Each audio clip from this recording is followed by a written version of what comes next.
and welcome to another episode of Dealer Talk.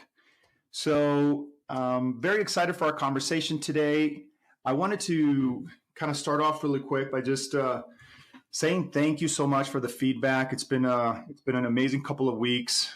We've had some people reach out and tell us how much they've appreciated the effort, and so that's obviously super encouraging. So I wanted to kind of give a quick shout out to a couple people here. Anna Young, thank you so much for your interest on being on with us later on this year. We're looking forward to having you on the show. And Arthur Castillo, hey man, thank you so much for reaching out to me and Eric on LinkedIn with such a positive words of encouragement. We really, really appreciate the feedback.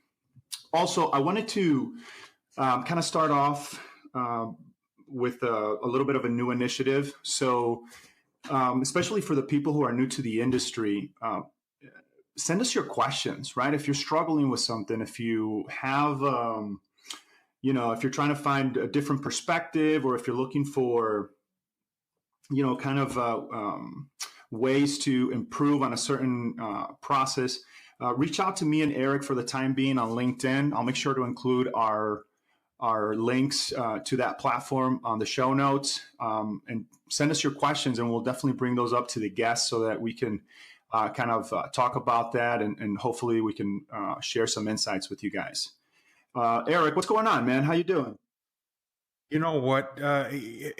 Just fantastic. But I wanted to piggyback off that because, the perspective that's been apparent for me is that, we need to keep in mind that not only do we have seasoned professionals that are listening to our show now, but we have those brand new salespeople where I've had the privilege of they've asked questions to me. I want to make sure that we're including them in this as a resource, because our guest today, what a powerhouse. So, I'm gonna alter up my questions a little bit to make sure we're paying attention to both parties. Right on. So, all right. So we're kind of breaking protocol a little bit here, if you will. So obviously the premise of the show is, for the automotive industry, kind of sort of by the people that are in it day in and day out. But this guest was so good to pass on, to have on the show. And I also believe that it's great to have just different perspective, right? Especially from somebody that may not be in the automotive industry, like on a day-to-day basis, but definitely has a powerful message to share. And, I'm just very excited to start the conversation and see where things go. So our guest for today she's an author. She's a leadership and business coach, has over 20 years experience, is the founder of her own company. And man, I'm just really excited to introduce René Johnson. René, how are you? I am awesome this morning. Thank you both, Herb and Eric, for having me on. Of course. Great. Hey, sorry to wake you up so early. We're both on Pacific time. It's like 7:00 in the morning. So we really appreciate it. Okay. So if I have a little extra energy, I'm going to blame it on the coffee, not my passions. How's that? There you go. All right. So before we get going here, I'm sure, as I am, Eric has a lot of questions, and we're just really excited to kind of dive deep into this topic with you. But could you give us a little bit on your background, just so that we can share with our listeners? Yeah, you bet. And I wanted you mentioned about not doing on the day-to-day auto, and I totally agree with that. However, many years ago, I actually did coach an auto dealership in the California area. So I had a tiny bit of that, and then being a consumer as well. So the reason why I say that is my background is initially in the dental industry for many years, to where I developed a leadership business development program after being involved and watching these dentists who go to spend all this money to become doctors, get out and then get so frustrated and lose their dreams because knowledge is walking out the door, meaning they hired somebody, had the knowledge, but didn't capture it and create the systems and scale. And when that person leaves, which there's a lot of turnover, similar to a little bit of the auto industry, or they don't know how to lead and manage. And so they don't create the customer experiences they want. And they are too focused on in the business, and they're not getting the revenue because they're not able to grow their business. And all this was happening. And I'm like, this is not working. And this is way back in the 80s. And I developed different programs that eventually got recognized by the American Dental Association, and became a consultant for them, and developed online international courses in leadership, business development, team development, still having those to this day, and working on different platforms. But what I found, I have been working outside only that level now, more education and speaking. In the dental, I don't do any hands-on consulting, because what I found is these processes for leadership and business building work in any kind of business to have leaders in it. And so I have coached for many years now in international, executives, corporations, to smaller businesses in all kinds of industries. And so it's my passion, it's my love, because I really want to help these business owners, these professionals, learn how to turn leadership into their greatest profit center, and where it becomes the vehicle. The vehicle, notice that hint on the auto, becomes the vehicle for them to live their life. We forget that. We just get too busy on the work.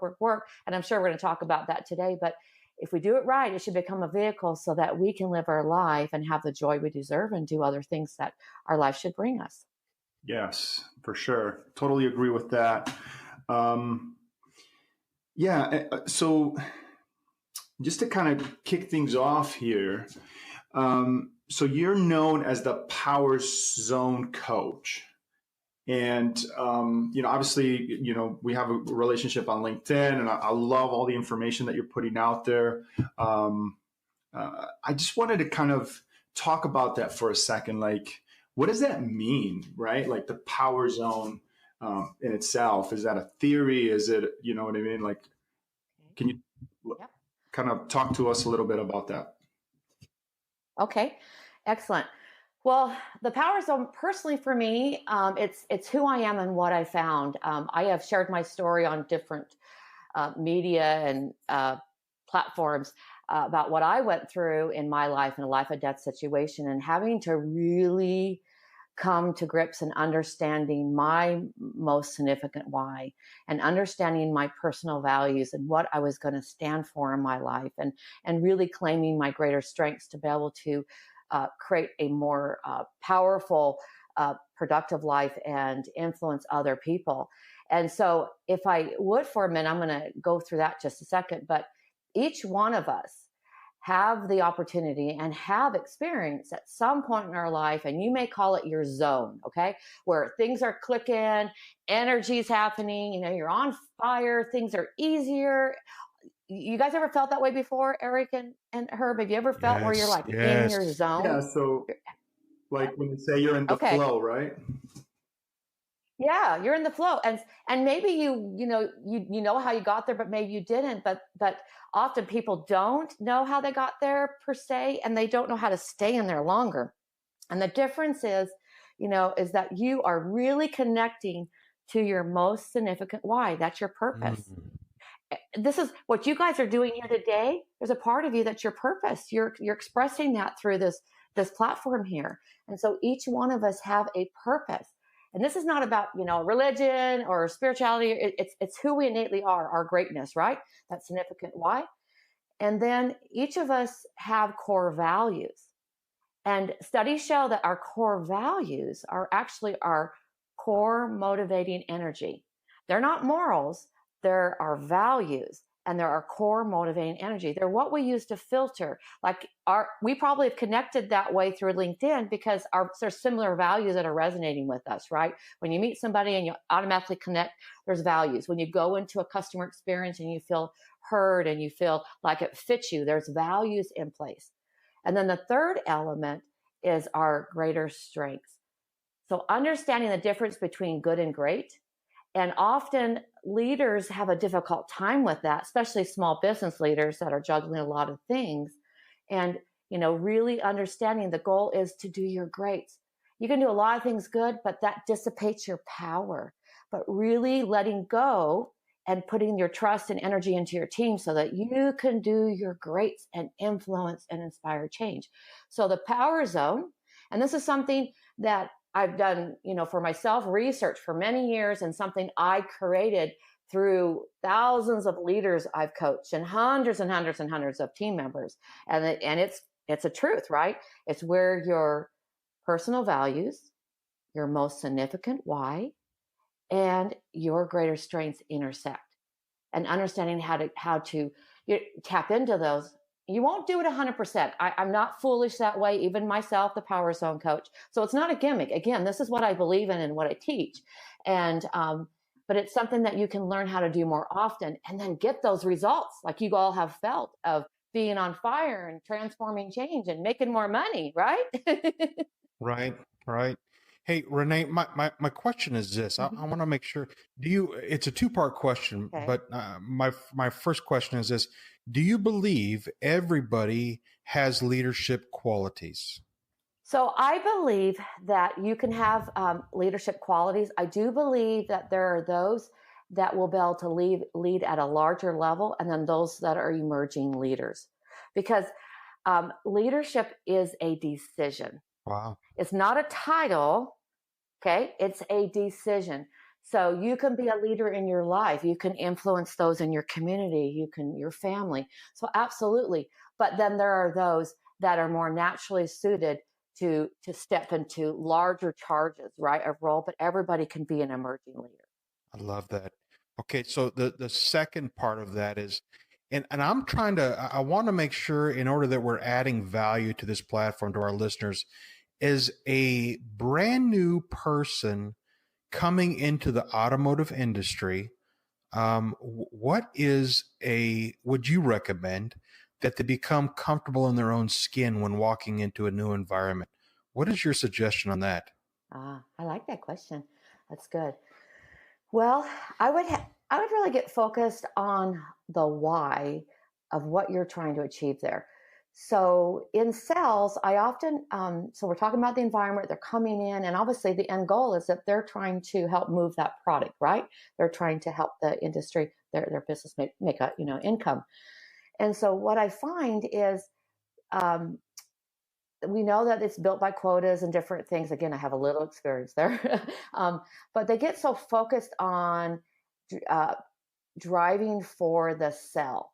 That is the wrong focus. So what I would encourage you is, if you're new coming in the industry, and even if you're already a seasoned professional, is that you get really clear on the why. Ask questions of your leadership team, and we'll come back to that because I imagine some of that is not always clear, but get really clear on the why. What is the goal you're driving for? Because you're ultimately, when you're interacting with the customer, you should be driving for an outcome of a relationship, not a sell. And that's going to give you longevity in referrals and raving reviews and repeat business if you drive for the outcome. And too often, they get really nervous. They get too excited. They get too eager. Man, I've had them approach me. I'm like, can I have somebody else? They drive you nuts. Yeah. And that causes you as a consumer to feel too many red flags. So really focus on getting clear on your why and planting seeds, not getting so eager that every single one you're going to close that day, that moment, and taking some time in learning, even some extra education on learning your best listening skills. I know you learn your pitches. I know you learn your scripts when you're new, because you need a platform, you need a format to start engagement process, but practice learning being present. That's a key that newbies in this industry don't understand unless they've had some other experience in a sales field, right? But learning being present, because what that does to me as a consumer demonstrates understanding, demonstrates empathy. And I'm going to want to lean in more just for that, because that's a value, right? You can feel that. That's playing in your power zone. When you are playing from empathy, listening, understanding, and again, you're pushing for the outcome they need, not the car of the month, not the sales quota, okay? Not that, but pushing for what they need versus the sell. Not only will you enjoy your day in sales and building relationships and have them go out and tell their 10 friends. What a cheap way to build your business, right? But you're going to get a better outcome with that consumer. Would you guys agree? Because you're the seasoned expert, but do you think that that's valuable? Listen. I'm just blown away by that answer because it's absolutely the correct approach. I'm floored. So, yeah, yeah. Yeah. Yeah, I agree. I think that especially in the automotive industry, and I hate to say this because but it's just the truth. We're kind of it's all about the next sale, right? Go get another one, and go get another one, and go get another one. And it's very hard with that mentality or perception to really focus on some of the things that you were talking about, like which ultimately builds a relationship with the consumer, right? Which we all know it's a good thing, especially in sales, because that's going to drive additional business. It's going to keep those customers coming back. So it's just a win-win for the overall operation. So yeah, I really like that that perspective, and kind of bringing it together here or expanding on it a little bit. What advice would you have for leaders within the automotive industry, right? And this is people that are managing teams, because obviously this industry is there's high turnover, and sometimes it's just you may have the right person, but they just don't have the right mindset, or they don't have the right skill set yet. But is there any advice that you could kind of talk on managing people and something that could be a takeaway for those in the automotive industry that are overseeing teams? Sure. So your job as a leader is not to get sales. Okay, you might slap me now, but your job as a leader is not to get sales. Your job as a leader is to inspire the changes and growth in others so they can get those sales. Wow. And so it's a shift in mindset, because too many leaders push, pull, demand, right? And yeah, that's an energy, and it will get a certain outcome, but for so long. Instead your industry could benefit from improved leadership. They may feel at first it stalls the process and they have that pressures of the numbers, but it doesn't. I was telling this, Herb and I were talking before we started a little bit, and I was telling you that it doesn't, in the sense that you're already spending energy, time, and effort. So I'm not asking you to do more of that. I'm asking you to shift how you do it. And when you focus more on leading, guiding, and inspiring others, then it's a more sustainable approach, particularly in your industry that has a lot of turnover. So just like you're asking, be the example you want your team members, just like you're asking your team members, if you practice Power Zone leadership, to really focus on the why of that customer experience. When you do that, all the other things that you want from it are going to naturally happen. So again, shifting the focus. So you as a leader, when you start to embrace your power that you have to lead by example and really get very clear on your leadership why. What is your voice in leadership going to be? What are those core values you're going to instill in your team, and you're going to make sure that you represent every day so that they ripples down into the culture?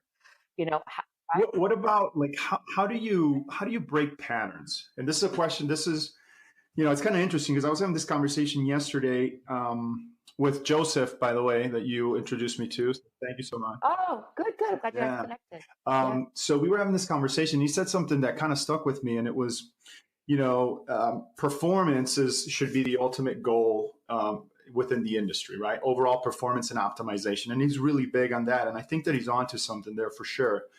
But one of the things that he talked about, and we were talking about this concept, right, of managing. And he said, listen, the one of the issues is that the people that become managers were kind of pushed by their manager. So when they become managers, now they're pushing. Yeah. So because that's all they know, right? So what can you say on breaking those patterns, right? Like, okay, you're a salesperson in the automotive industry. You get push.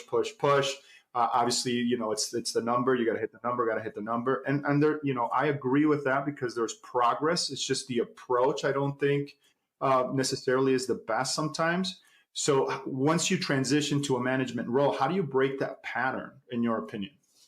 Well, that's a good point. I can see what he's saying by default. You basically step into that role by default because of the examples you have ahead of you, right? And so performance absolutely is a key, and knowing that your leadership is working, and there's nothing wrong with that. But what I encourage, and it and it works, is that if you first of all, you have to have a target that you're aiming for. So, having a very clear vision that incorporates, the customer experience, your financial goals, how the team's going to perform, the legacy of your company, all of that. And then actually teaching there, be able to take some different classes and understanding of how to take risks, to change your thinking and behaviors. It's not an overnight process, but assessing your team and figuring out what are their biggest weaknesses, what are their greatest strengths they want to learn. It's more of a dissective process, and then up leveling that into education. Now that may seem okay, that's going to take work, but if you were to figure out, okay, what is that one thing that your salespeople are struggling with, and you take the time to, and I know Joseph does some of this in his training, but you take the time to actually educate, role play, practice, and make them new habits, because to change the management style are to create new habits and behaviors. And so you've got to understand then what is the driving force, and is it working or not, really assessing that. Be always open to innovative ideas so that you can actually come up with new ideas of how to do it, but getting to the core of what that performance, how does your team actually feel about their performance? And they're your barometer, and not just turn a blind eye to, well, they just have to do it because this is how we've always done it. You're missing that opportunity, because those team members are in the field. And if you ask for feedback, give feedback, you're going to find valuable gems. And then you've got to work it back into a process, a system, and develop new habits and behaviors. So even just by starting taking a risk on one, that will create a new approach. So, if I was looking at your business, I would want to find out what I call your power leaks. What things are wasting time? What things are wasting your money and resources? What things are wasting the gifts and talents of yourself as a leader and your team members? And then back it in to training and then following through with rewards on those new habits and behaviors, because it's a matter of shifting it, right? Of adjusting it. But you got to understand what exactly is the area to develop, what is most likely going to have the biggest bang for your buck in developing that change.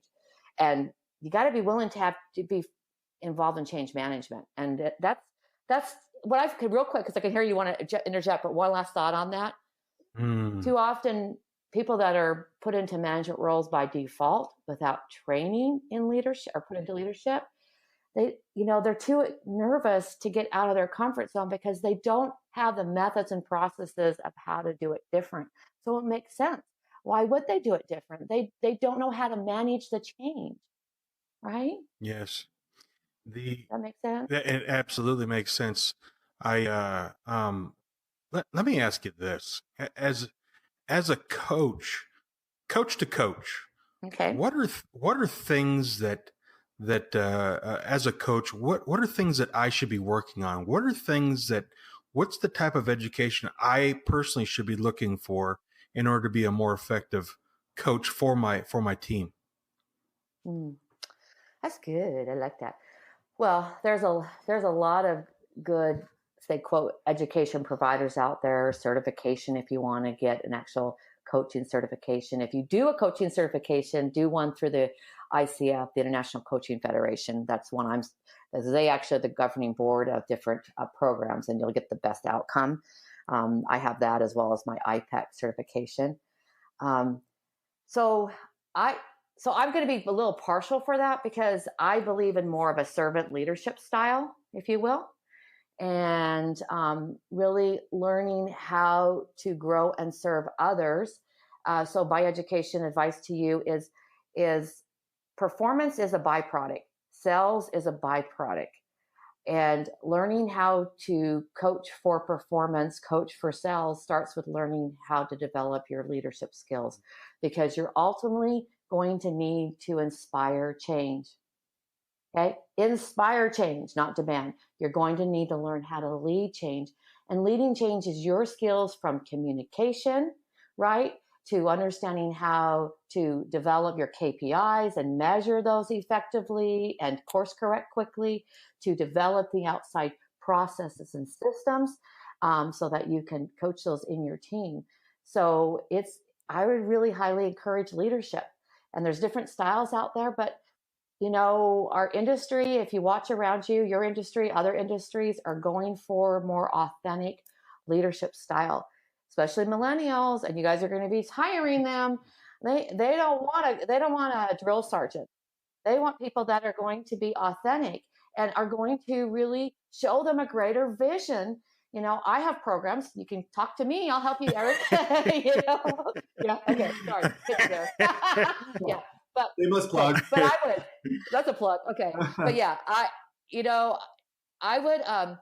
There's a power in performance development, but I think if you're not understanding how to lead, the core competencies of leadership, vision, risk taking, goal setting, understanding confidence blockers, your fears, your beliefs, and your stress, handling stress management, things like that, understanding the qualities of confidence, how to be an empowered leader. If you don't have those, what I call your power zone principles as a leader, then you're going to work against yourself. I mean, you're going to get some success, follow A to Z, but you're not going to get the greater success. You're not going to get the more sustainable success if you don't learn how to do leadership.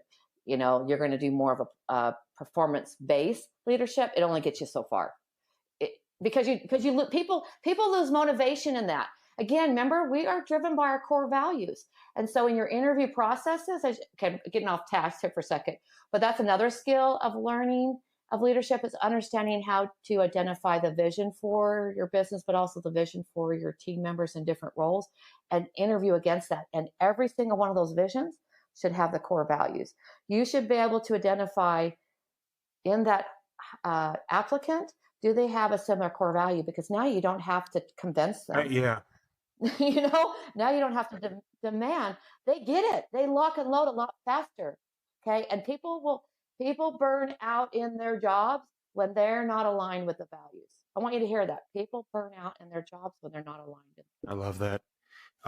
Do you think coaching is day to day? And hold on, before you answer that question, I often think about it. Last week, or maybe it was a week before, we talked to a gentleman. He was talking about the Pareto rule, the 80-20 rule, breaking through the 80 to get to the 90 to 95. What are your thoughts on systems?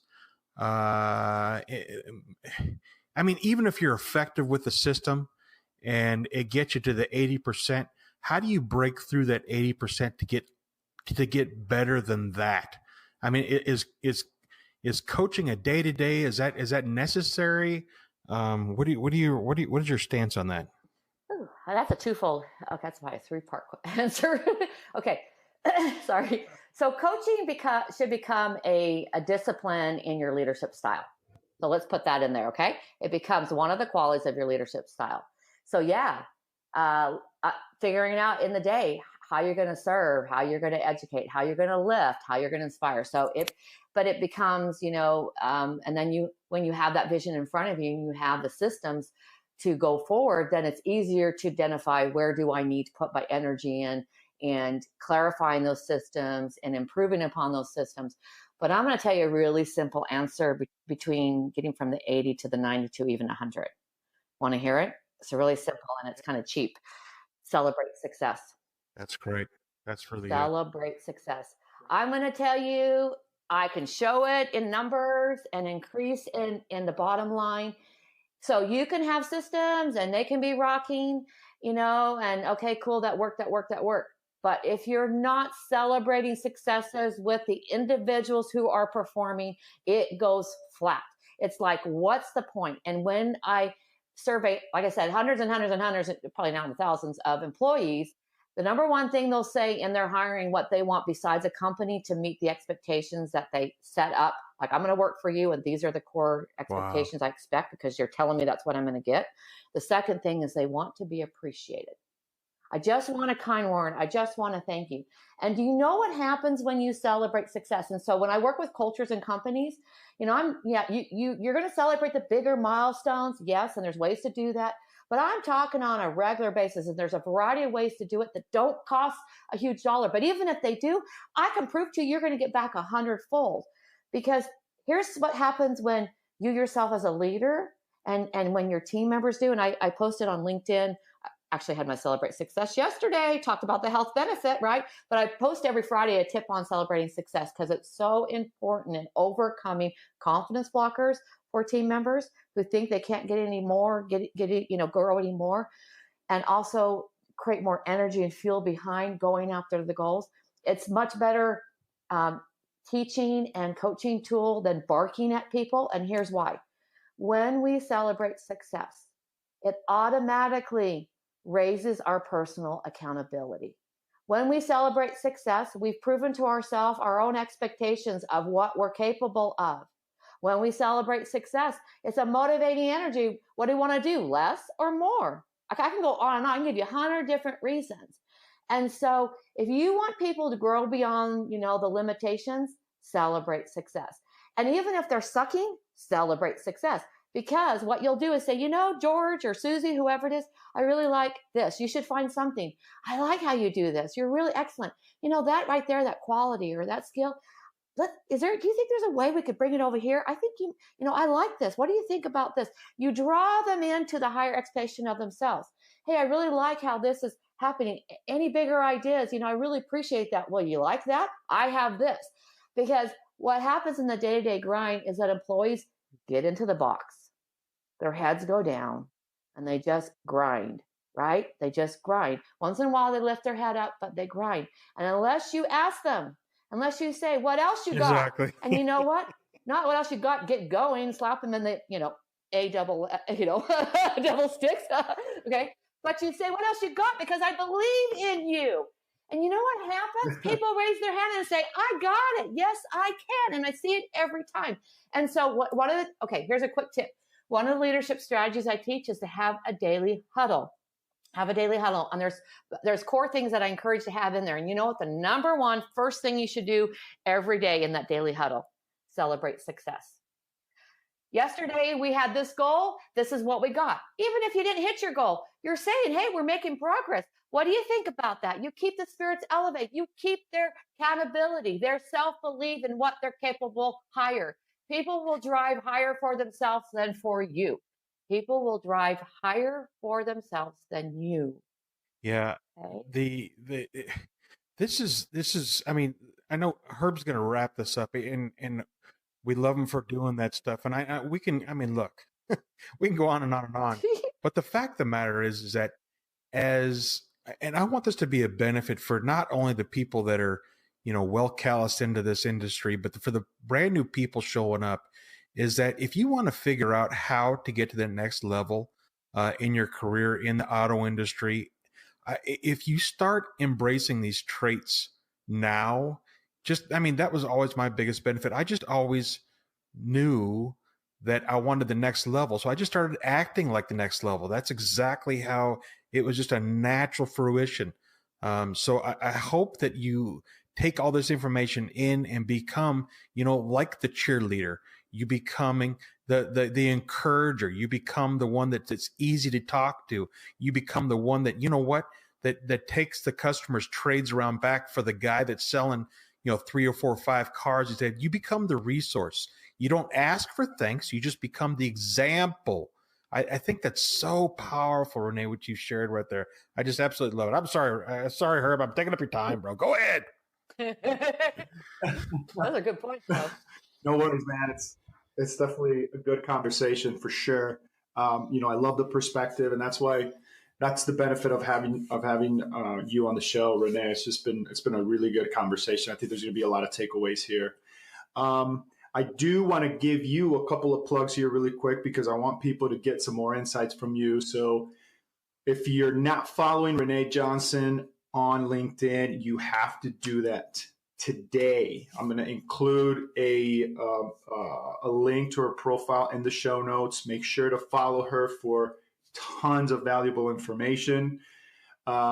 You also have a book, Renee, correct? Can we link that on the show somehow so that people can check that out? Yep, I'll give you a link. It's Leaving Your Comfort Zone, How to Lead Your Life from the Power Zone, and it helps you become a leader in your life and business. Yeah, I definitely can give you a link for that. Okay. Cool. Yeah, so we'll put that in the notes too. Make sure to check that out for some more insights. So I have a question that I ask everybody that comes on the show, but before we get to that, I definitely want to give you a little bit of time to talk about this assessment. I checked it out the other day. I'm super excited to do it myself, and I just want you to kind of tell the listeners about that so that they can check it out. Okay, excellent. Well, my goal is to provide a lot of resources to help you grow and develop into a Power Zone leader, and really excited. We just developed a new one and released it actually this week. And if you go to Plug Your Power Leaks, so with an S, plugyourpowerleaks.com, you'll get access to a free, no cost assessment that is going to actually walk you through it. It doesn't take very long, like 20 questions, but what it's going to do is going to help you discover the most significant influence you have as a leader to achieve your vision and improve your bottom line. Because what typically I find, like I've talked about today, that holds leaders back from all the success they can have are what I call power leaks, things that waste your time, your money, your lack of your team's talents, your strengths. And so what this is going to allow you to do is actually identify how well you're performing, give you valuable insight, and which power leaks are draining your ability to transform your leadership into that vehicle. I love that. Into the vehicle necessary to reach your vision, increase your profits and bottom line. But what I want to tell you is you're actually going to get, I know I use the word vehicle for you guys. You're actually going to get a percentage of how well you're performing and how much you're leaving on the table. And that's so key, because just real quick here is, if you think about it, and I do include that in one of my trainings in this process, is water boils at 111 degrees, right? One more degree, 212. You've heard that theory. It's out there. You know, there's a book on it. Actually is powerful enough to move a locomotive. So whether we find 1 point, 5 points, whatever it is, 1 degree, the difference it can make for you. And then there's an opportunity, if you choose to, this is not pressure. You're going to learn from it either way. But for those who are ready to actually break through and start performing from their power zone, then there's an opportunity to jump on a call that's, again, no cost. And we can really go through those power leaks that are holding you back and give you some tips. And though it's set up for being a leader, but I want you to hear the question you asked earlier is, how do you, be a leader? Remember, it's a decision, not a title. So if you're not in a quote leadership role, you can still benefit from this. Absolutely. So don't hesitate to jump on. If you're looking to grow your career, become an emerging leader, be recognized as one of the top salespeople, jump on and take this. I do a lot of sales training. So don't hesitate. It will fit for you. So again, that's plugyourpowerleaks.com. Guys, make sure that you're checking this out. I'm going to put it in the show notes. Go there, take the assessment. Again, it's free. And, just learn something about yourself, learn, what some things that you can do to improve, right? To kind of close the gap there and, and get to that next level. So before we go, I have a question that I ask everybody that comes on the show, and that's, where do you see the automotive industry headed in the next 5 years, and why? That's a great question. We bantered on this before the show. While I'm not familiar with the auto technology side like you guys are, I do know the human side. And so what we're seeing, the trend out there in business is growing to the next level, is to develop a purpose brand. This is the way business and society is going, a purpose brand. And your industry could benefit too, and shifting from your old stigma and growing that. So what does that mean? That means working from your values. How cool is that? That's the number one start of your leadership. But to really develop, because what is branding? That's your values. When you watch marketing TV, or when you're going in and you're dropping off your favorite dry cleaner, your certain, place that you go, you're choosing that because they have the same values as you. Purpose branding is the way to go. And so in your industry, let me throw it back on you. Is that something that is focused very much where that people choose you because, if you guys say your integrity, or you guys say that you whatever the brand is, maybe, you want to hear your client's feedback. Self-expression is important. Can you actually measure that? When consumers walk in, can they actually see the brands alive, that values alive, walking and talking? That's what consumers are wanting, and they're going to be picking their purchases. So purpose branding, look it up online. If you guys would benefit quite well of getting behind that, and you'll get ahead of the other dealerships if you practice that in your business. You guys have any experience in that yourself? Well, yeah. I mean, our automotive dealership has been around since 1931, so that plays right into that thought process. That's the only way we could remain, necessary in our market is we have to be respectful and cognizant of what's other people and how much we value them. That plays right into that. Yes. Okay, so marketing with that, though, I know that there's other dealers. I know, being a consumer, that's not always, you guys are probably different, right? That's why you probably are successful. But purpose branding, from all your materials to your communications, your tools. So there's a lot that goes into that. But that's where I would encourage you guys to grow in that industry and do a little research on that. Fair enough. It's okay. Awesome. Hey, thank you so much. Sorry to get you up so early in the morning. I really appreciate the conversation. I think that the listeners are going to get a lot of value from your perspective here. I just want to remind you, for the listeners, make sure to check out Renee on LinkedIn, take the assessment, check out her book. I'm going to include her contact information in the notes. So if you have any questions, I'm sure she'll love to hear from you. Make sure to reach out. I did forget to mention a shout out in the beginning of the show. So I just wanted to take this time really quick to give a shout out to Rudy El Patron, from managing partner and general manager of Brooklyn Mitsubishi. Had a great FaceTime conversation with you recently. And if you listen to this, I just want to say thank you. And I can't wait to have you on the show, man, and have a conversation with you. Renee, again, thank you so much for this. Appreciate your time. We got to do a part two of this deal, because this was really good. Awesome. I will sign me up. Maybe later hour. No, I'm just kidding. All right. 10, 11 next time. Thank you, guys. You know what?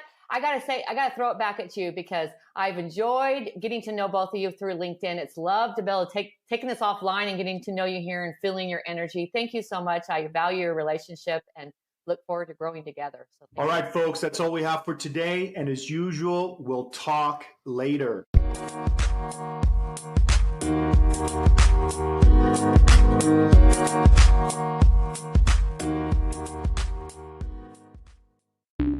The podcast you just heard was published with Anchor.